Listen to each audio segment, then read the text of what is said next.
Welcome to It's All Your Fault on True Story FM, the one and only podcast dedicated to helping you identify and deal with the most challenging human interactions, those involving someone with a high conflict personality. I'm Megan Hunter, and I'm here with my co-host, Bill Eddy. Hi, everybody. We are the co-founders of the High Conflict Institute in San Diego, California, where we focus on training, consulting, coaching classes, and educational programs and methods, all to do with high conflict, and since 2008. Today, we're going to continue our 5 types of people who can ruin your life series, this time focusing on histrionic high conflict people and their involvement in domestic violence, if any. Before we start, please send your questions to podcast@highconflictinstitute.com or on our website at highconflictinstitute.com/podcast, where you'll also find all the show notes and links. And if you have questions about our upcoming series, we're going to do a series on resistance and refusal in divorce and child custody cases. We're doing another series called the Radar series, where we'll help you figure out how to kind of spot this stuff in advance. So send those questions on in.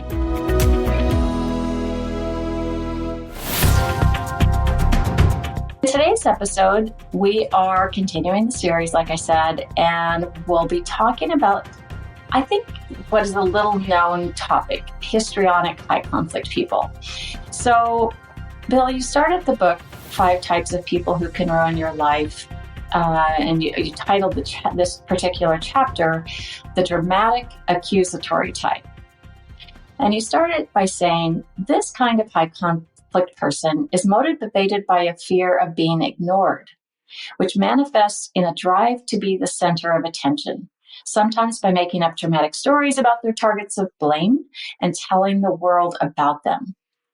These HCPs frequently speak in dramatic all-or-nothing terms. While they are sometimes accurately describing events, many of their stories are gross exaggerations or sometimes not based in fact at all. If you are the target of blame for a histrionic HCP, prepare for public accusations, dramatic stories about how awful you are to them, and a lot of people making judgments about you based on false information. Histrionic HCPs consider their targets of blame the reason that they are helpless victims, which justifies them in continuing to be helpless and seek others to take care of them and their problems. They can be very persuasive at getting others to help them. So, Bill, I think the term histrionic, I know we've talked about this on the podcast before, but it kind of conjures up this image of the hysterical woman in the old black and white movies, and she's, getting all upset and the Clark Gable comes around and gives her a slap and it's, histrionic. So I'm thinking it's probably more than that, right? So let's talk about, like, if you were on an airplane and you're talking about this with someone and they say, what does that even mean? What's histrionic mean? Basically, it is an exaggerated emotions, exaggerated drama, intense excitement, things that will get attention, a lot of emotion. So emotion and drama, when you think of those, but that's not all of it. It's that they're really a victim, that everything happens to them. And I remember doing a training for nurses once, and they talked about the 5 different personalities. And they said, of the 5, this is the one we get the most, because they claim to have terrible physical, I'm dying of cancer, and you find out that, it's like a bruise or something really minor. And so in many ways, it's an exaggeration. And as you said, occasionally they do make things up completely. But most of the time, it's just an exaggeration and an emotional exaggeration. But what's important here, and remember, we're not teaching people to diagnose anybody, and we're more interested in what patterns of high conflict behavior are. So the histrionic pattern of high conflict behavior is to escalate conflicts by being so dramatic that they kind of suck everybody's attention into them and what they're saying and doing. It's very distracting. It can be very distracting in an office where you have one person that's always trying to grab all the attention and may just do physical things, say at a staff meeting, that just keep distracting everybody. What are they doing? They're shuffling papers or they're spilling things, and now I have to pick them all up. Things like that. That drives me crazy. Yeah. That probably drives everyone crazy. Yes. But what's interesting is, because we talked earlier about borderline personality in a prior episode, which may also be very emotional, but borderline has mood swings to the very intense rage. And we don't usually see rage with histrionics. It's much more just kind of surface drama, a lack of depth, maybe dressing in ways to attract attention. One of the characteristics is kind of seductive movements. And I once had a client as a lawyer who was referred by her psychiatrist, who I knew. And he said, Bill, she's got histrionic traits. And she would sit in my office and just kind of twitch and she just kind of move in strange ways. And it wasn't seductive. It was just weird. But it was part of who she was these dramatic movements. So in some ways easier to deal with, for example, than, say, borderline extremes, but in many ways hard to kind of pin down and make progress with. So people who are professionals, when you have a client like this, it's harder getting them to focus, but it's worth trying to do that. Just realize it takes a little more time.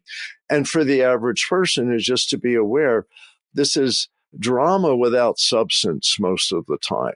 Now, there may be occasions they may actually be victims of a crime, victim of abuse, but they also distort a lot. So you have to really check their stories.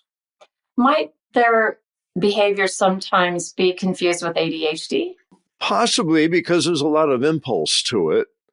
But I wouldn't say it's directly related. Maybe not related, but I wonder if someone might confuse, kind of see maybe you were talking about the movements, maybe that someone's twitching a lot or moving in seductive ways or things. And perhaps that could be mistaken for something else like ADHD. Yeah.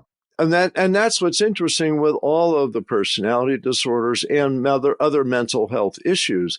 There often is some overlap too. So there may be some people that have both, because in many ways, histrionic people do have a hard time keeping their attention focused and kind of going from emotion to emotion to emotion. So I'm sure there's some people where that overlaps, but it also could be misunderstood. And what's interesting, ADD, there's medications that can help with that. Whereas the personality disorders, there isn't a medication to change the personality disorder, because that takes really learning a whole range of behaviors, language, use of your body, etc., to change. So that's a much bigger process. Mm-hmm. Now, the DSM-5 lists up to 8 traits of histrionic personality disorder. You say in the book that there's 3 key characteristics of histrionics that lead many to be histrionic high conflict people. One being drive to be the center of attention. Second being dramatic speech, generally lacking in detail, but with exaggerated emotions. And 3, misjudgment of relationships, thinking people care about them more than they do. So this last one has my attention.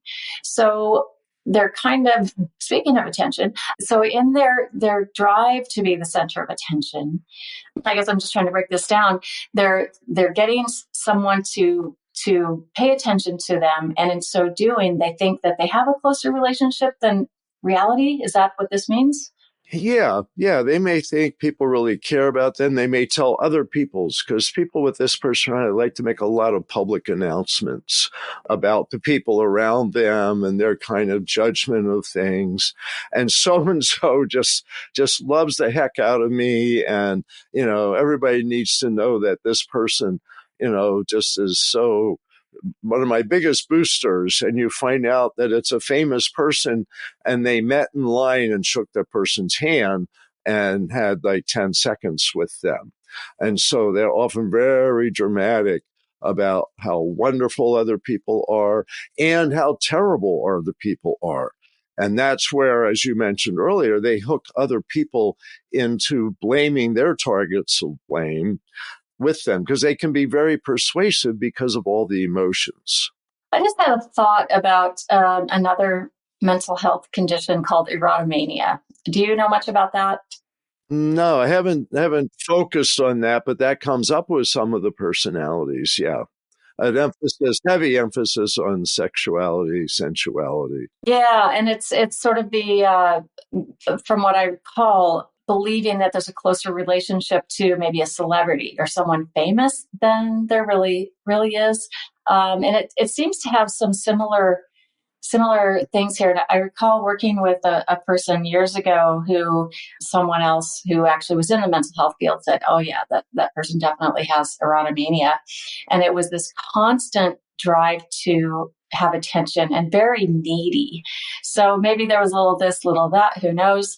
Not labeling or diagnosing, but it's a curious thing. So they'll, in a crisis, such a person can quickly grab everyone's attention and focus it on solving a problem together. And some say that many movie stars, rock stars, and other public performers have traits of of this personality, though not necessarily the personality disorder. Let's expand on that. And then I have a question about Paul McCartney. Okay, yes. Celebrities, very attracted to celebrities because celebrities get a lot of attention. Yes, their fascination with celebrities, trying to rub shoulders with celebrities, and telling everybody they have these deep relationships with celebrities who maybe they actually met once, or maybe they just saw them on TV and just felt like they're speaking to me, you know. It's part of the drama. And one thing I mentioned later in the Five Types book is I think each of these five personalities really, in many ways, goes back thousands of years. That these high conflict people aren't evil, they're ancient. And that in ancient times, such a personality may have really brought people together to solve a problem. And while they're not good at solving problems themselves, they are good at pulling people together, grabbing everyone's attention. And then if other people work at problem solving, maybe as a group, they're more effective. So there may have once upon a time been a role for this kind of personality, but in an office, in a family, this personality can really be disruptive. But understanding that, I think, helps us have empathy. It's not, people grow up with these personalities. They don't choose them. And that's so important to understand. But by understanding these patterns of behavior, you have a better idea of how to deal with the patterns of behavior. So what would a histrionic high conflict pattern of behavior look like? Like in daily life, like everyday life with this person in a marriage relationship or family member, and then separately, like a work life with this person. Well, since high conflict personality is really a description of conflict behavior, and the primary factor with that is a preoccupation with blaming others and not taking responsibility themselves. And this personality is really good at that. So they're really good at verbally blaming other people. They may be physically violent. They may push, and that research study on domestic violence suggests, or doesn't suggest, says that all the personality disorders have a higher involvement in domestic violence, but this isn't one of the highest. That borderline and antisocial are the most involved in engaging in domestic violence.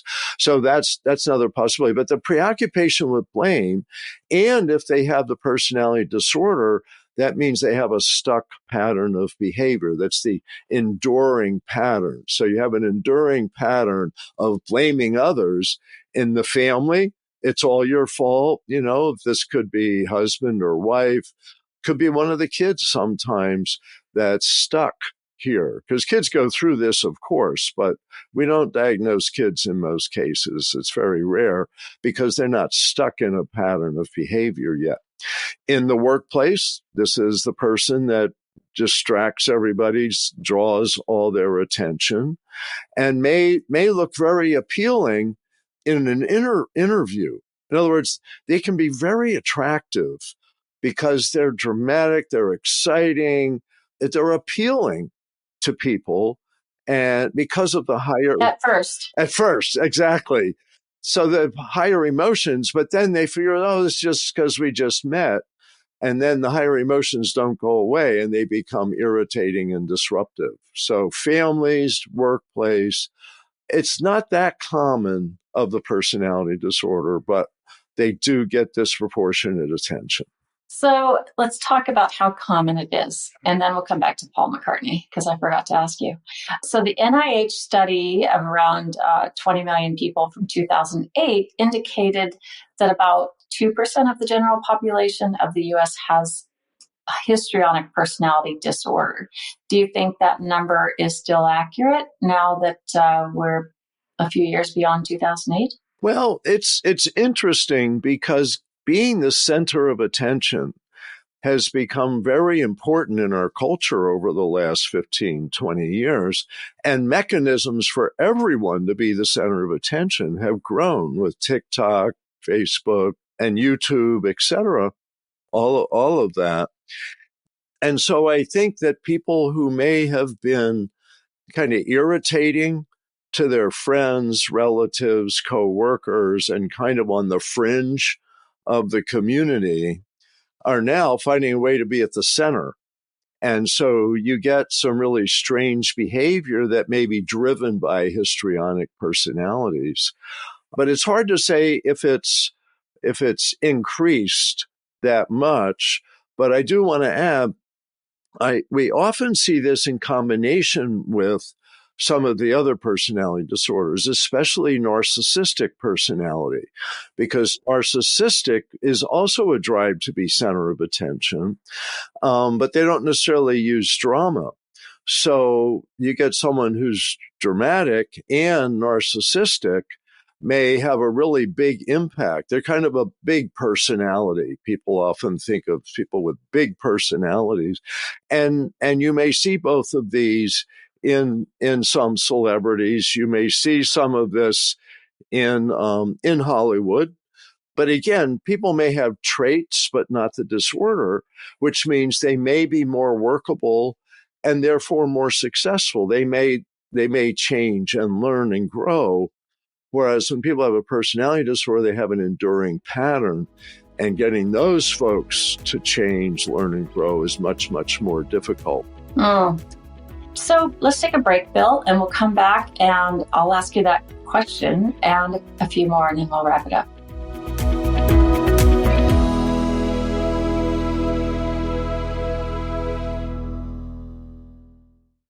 Okay, we are back. Bill, did we talk about the split between men and women in that study? We should. Definitely we should. Definitely should, because it's a big surprise in our trainings when we poll our training participants about their thoughts on if there's more men or women of each of these personality types. It reveals a great deal of unconscious bias. So why is that? What are the numbers? What's the split? So, well, let me give a teeny bit of background. So histrionic came from hysteria, and this was something Freud was paying very much attention to. And hysteria is like Greek or Roman, somehow related to the uterus. And the theory was that women with this very dramatic, etc., had a floating uterus, and that it caused them to be very dramatic. I did not know that. Interesting. Yes. So people say histrionic it's associated with women. And originally, and Freud certainly associated it with women. But in our seminars, I asked how many people think that the research found this was a male-oriented disorder, female disorder, or about equal. And what's fun is everyone raises their hand that it's a female issue. And it's everyone. I mean, all right, everyone. Right? I mean, and we're not being all or nothing. It truly is. And I mean, in thousands, hundreds of seminars we've taught, it's everyone. Yeah. Well, I've been getting where there's one or two. Only because they're catching on, Bill, that they might not know. In fact, one time it was the Chief Justice of a Court of Appeal in a state. And this guy guessed correctly. And the correct answer is it's about equal. The study came out 51% male, 49% female. And this shocked everybody, including me, because we've just, like you said, cultural bias, that women are the ones who want to have a drive to get attention and have a lot of surface emotions. But in today's world, men have that too. And today's world teaches to have emotions to young men, to drive to get attention, skateboard, hold on to a car and ride your skateboard and put it on YouTube, things that are really dramatic and really terrible. Yes, it's something that's really equally distributed. And I wouldn't be surprised if it's increased in the last 20 years, and probably equally, because you see men and women all over social media, YouTube, trying to get attention. And in many ways, these personality disorders are exaggerations of issues in our current culture. And so histrionic getting attention, it's over the top. And so it's reining people in, helping them realize that they don't have to get massive attention to be an okay person, that they can manage, that they are able to solve problems. They don't have to lean on other people. So, and the therapy for this, it does have some hope. So this is just really fascinating, thinking about this, our influencer culture and clicking, and building audiences and growing audiences. And of course, there are a lot of people who grow their audiences on social media and they're not histrionic. But you think about what an easy, like entry into fulfilling your needs to be, to be histrionic, I guess, by becoming an influencer. And it has to be so gratifying and giving them so much supply as they build that audience, and they probably do riskier and riskier things to build that. So if I go back to our earlier discussion around ancient personalities, it becomes really fascinating. So when you talk about ancient personalities, the way I see it is we're born with a lot of this already, not perhaps the high conflict personality, but the baseline histrionic. I'm going to be the attention getter. Maybe the antisocial is going to be the person that goes to war. When we put that all together, it's kind of fascinating. So if the influencers, let's say an influencer has this ancient histrionic personality, let's say that it rises to the level of an actual diagnosis of histrionic personality, then let me go back. Let's say they don't have, the criteria. They don't meet the criteria for histrionic. Do you think if they have that ancient personality to start with, that becoming an influencer and traveling that path can turn them into more histrionic to the level of a disorder, or becoming a high conflict personality? Well, a lot of this happens in childhood. And I'd say 95% of personality development is in childhood. And maybe 50% of it is by age 5 or 6. So I think you're right that some people have some genetic tendencies that may lead them to have a more histrionic personality. And one of the personalities we talked about before, antisocial personality disorder, has a higher incidence if they have a first-degree relative, a parent or a sibling with the same personality disorder, that they are more likely to have antisocial personality. We don't see that as much with histrionic, but I suspect all of these have a genetic component, especially when I see families with 3 or 4 kids, and I see them as adults mostly, but their siblings aren't like this. And so they seem to be born partially with this. Now, childhood experience, especially negative childhood experience, insecure attachments, that if a child goes through, and attachment starts by 6 months old. So by the time you're 5-year-old, you've mostly got a secure attachment, or you don't have a secure attachment with a parent or grandma or Aunt Mary or Uncle Joe. So the development of this really does start so early. So what I think is they may learn this, let's say, by 5 to 10 years old, and then it gets refined with their interaction with the world. So the world gives them attention. I think of comedians, and I'm sure some comedians are higher on this trait that, and you hear about comedians that started when they were like 4 or 5, and the whole family liked to laugh at them, and they got a lot of attention. With that said, I want to say with all of these personalities, we're talking about a small percent of people. So if I say comedians and histrionic personality disorder, I'm talking about, maybe 5 or 10% of people. And it may just be traits, not a personality disorder. If they have a personality disorder, it interferes with success. So it's more likely people with some traits who found an outlet that works for them of getting attention, and they're really good at it. So I try to see all this as non-judgmental. It's more what works for them and what works for the people around them, and understanding this is a pattern of behavior you can't talk them out of. It's more, how do you set limits and impose consequences when necessary? But it's a mixed message with all of the personality disorders, because the ancient theory is that they really were functional in society long ago, in a world that spent a lot of time at war and people dominating and killing each other, and they helped people get together and fight back. So they may have been real helpful at one time. So a few terms that come up when, in relation to histrionic is irritating, emotional intensity, and I think the most common is exhausting.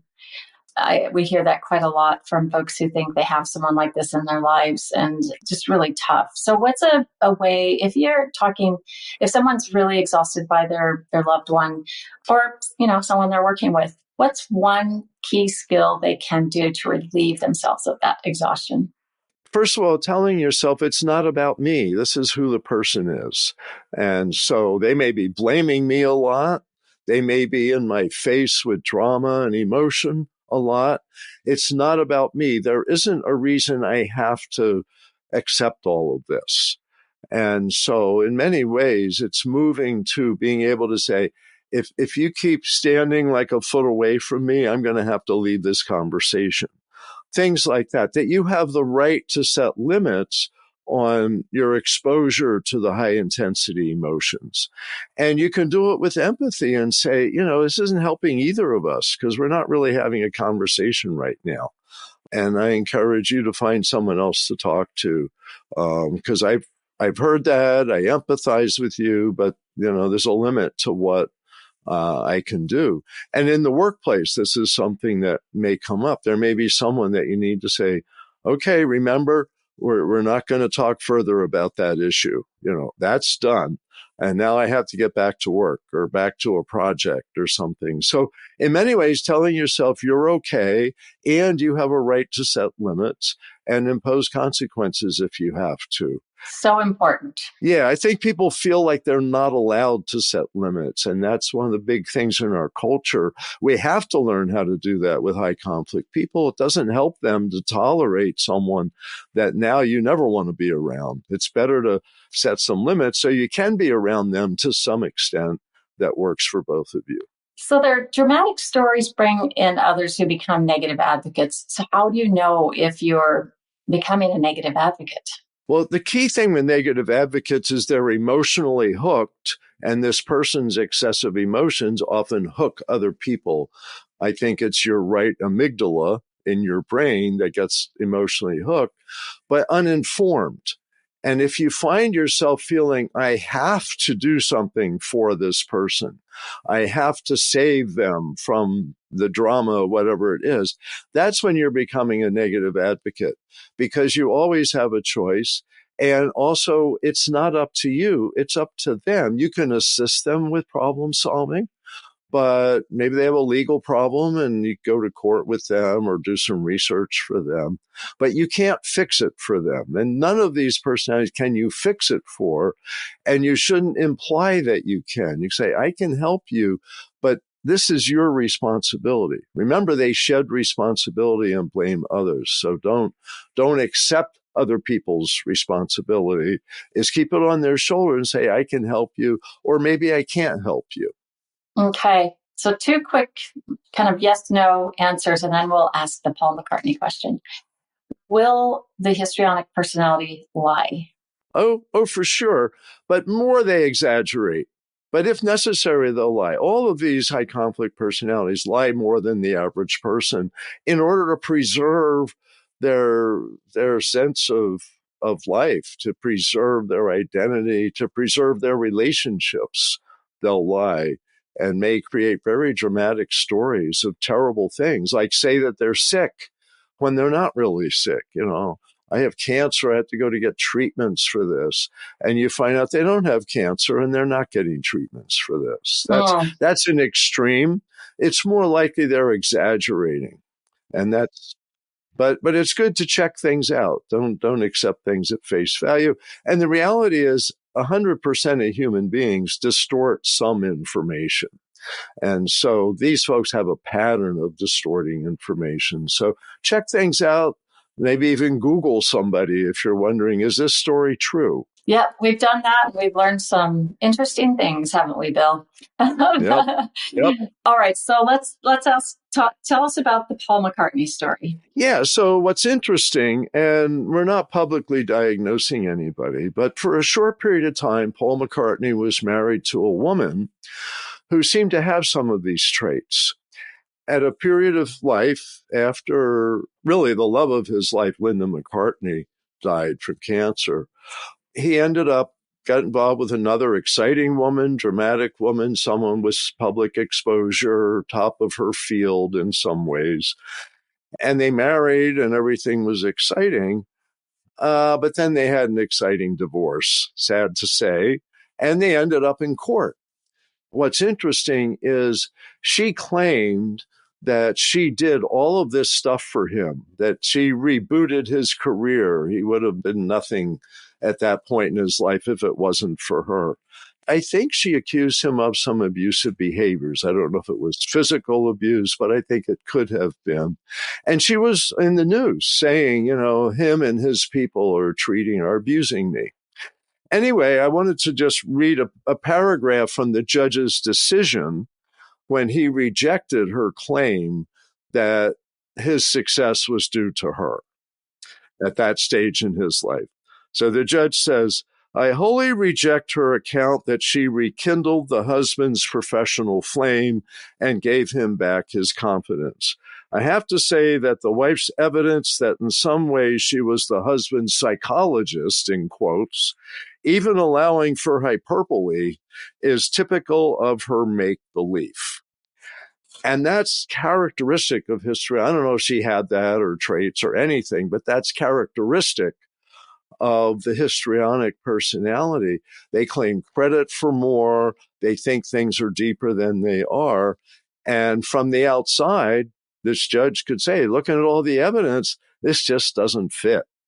And that's the kind of thing to be prepared for. And the judge used the word make believe. And I think that's something you have to is this true or is this part of this person's make believe? And that's common with this personality. So that's probably a good one to wrap up with. All right. Well, thank you for that, Bill. And listeners, thank you for listening to our podcast. We so appreciate that you do. We're going to put the link for this book, 5 Types of People Who Can Ruin Your Life, in the show notes.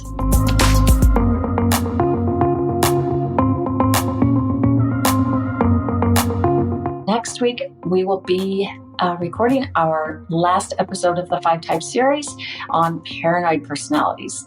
Send your questions to podcast@highconflictinstitute.com or submit them to highconflictinstitute.com/podcast. Until next time, keep learning and practicing these skills. Be kind to yourself and to others, while we all try to keep the conflict small and find the missing piece. It's All Your Fault is a production of True Story FM. Engineering by Andy Nelson. Music by Wolf Samuels, John Coggins, and Ziv Moran. Find the show notes, and transcripts at truestory.fm or highconflictinstitute.com/podcast. If your podcast app allows ratings and reviews, please consider doing that for our show.